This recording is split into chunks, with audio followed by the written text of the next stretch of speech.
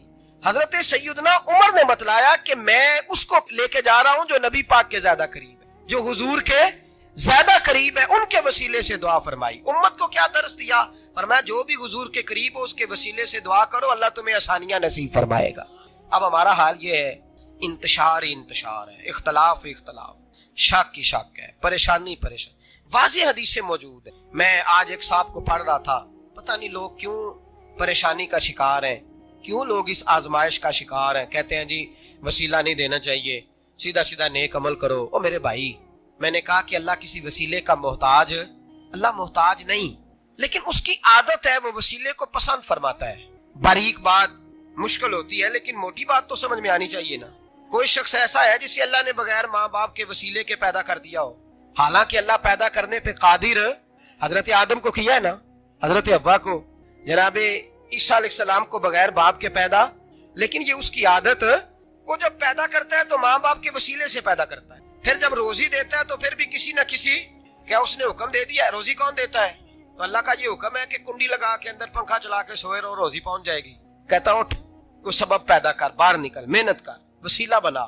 جو آدمی کہتا ہے جی میں کپڑے سی بھی خود لیتا ہوں, استری بھی کر لیتا ہوں, دھو بھی لیتا ہوں, اس سے سوال یہ ہے کہ بنا بھی لیتے ہو. اس کا مطلب ہے اللہ نے بندوں کو بندوں کا محتاج, بندوں کے لیے بندوں کا وسیلہ اللہ نے رکھا ہے. ہماری یہ موٹی سی بات بھی عقل میں نہیں آتی, موٹی سی بات بھی. کہتا جی نہیں ڈائریکٹ, او خدا کے بندے تھوڑا غور کر, دیتا اللہ ہی ہے اور دے گا بھی اللہ ہی. لیکن جو ذرائع, جو وسیلے, جو سبب اللہ نے ہمارے لیے مقرر کیے ہیں, ہم اس سبب کا انکار کر سکتے؟ شفا کون دیتا ہے؟ دوائی لینے کس کے پاس جاتے ہو؟ آپ اس طرح کریں نا, چپ کر کے گھر بیٹھیں, تسبیح پڑھیں, یا شافی الامراض, یا شافی الامراض, او شفا دینے والے, او شفا دینے والے. سارا دن کی وظیفہ پڑھیں, شفا کون دے گا؟ تو وظیفہ پڑھو چپ کر کے, دوائی لینے کیوں گئے ہو؟ لیکن اللہ کے حبیب کا ہی فرمان ہے کہ بیمار ہو جاؤ تو دوائی بھی کھاؤ، پرہیز بھی کرو. یہ سارے فرمان ہمیں بتاتے ہیں کہ وسیلہ لینا، وسیلہ دینا، یہ تو اللہ تبارک و تعالیٰ کا طریقہ مبارکہ ہے.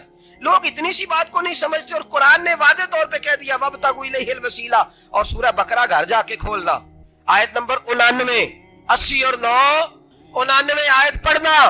کفار نے، یہودیوں نے نبی پاک کی علامتیں پڑھ لی تھی تورات، زبور اور انجیل میں. اللہ کا قرآن کہتا ہے وَكَانُوا مِن قَبْلُ يَسْتَفْتِحُونَ عَلَى الَّذِينَ كَفَرُوا. فرمایا جب میرے نبی نہیں آئے تھے تو یہ یہودی میرے رسول کے وسیلے سے اللہ سے فتح مانگا کرتے تھے، اور جب یہ رسول کا وسیلہ دیتے تھے تو اللہ انہیں فتح عطا فرماتا تھا. امام حاکم نے مستدرک میں لکھا ہے، اور امام حاکم انہی شرطوں پر حدیثیں بیان کرتے ہیں جن شرطوں پر امام بخاری اور مسلم بیان کرتے ہیں. امام حاکم کہتے ہیں کہ نبی پاک صلی اللہ تعالی علیہ وآلہ وسلم کے وسیلے سے ہر چیز اللہ عطا کرتا ہے. جناب آدم علیہ السلام زمین پہ تشریف لائے تو 300 سال نگاہ اٹھا کے آسمان کی طرف نہیں دیکھا. شرم آتی ہے، مجھ سے غلطی ہو گئی، اور پھر روتے رہے 300 سال. پھر اللہ فرماتے فَتَلَقَّىٰ آدَمُ مِن رَبِّهِ کلمات. پھر اللہ نے جناب آدم کو کچھ کلمے سکھائے جس کی برکت سے توبہ قبول کی. وہ کلمے کیا تھے؟ امام حاکم فرماتے ہیں وہ کلمے یہ تھے کہ جناب آدم کے دل میں اللہ نے ایک دن بات ڈالی، خود بات ڈالی اللہ نے دل میں. حضرت آدم کہنے لگے اے اللہ، جب میں نے آنکھ کھول لی تھی تو جنت کے دروازے پہ میں نے لکھا ہوا دیکھا تھا لا الہ الا اللہ محمد رسول اللہ صلی اللہ علیہ. جنت کے ہر پتے پر، درخت پر میں نے لکھا دیکھا تھا لا الہ الا اللہ محمد رسول اللہ. تو جناب آدم کہنے لگے اے اللہ، وہ جو رسول جن کا نام تو نے جگہ جگہ لکھا ہے ان کے وسیلے سے ہی میری توبہ قبول فرما. تو رب کریم نے فرمایا اچھا حبیب کی بات کرتے ہو، چلو آدم فتاب علیہ انہ هو التواب الرحیم.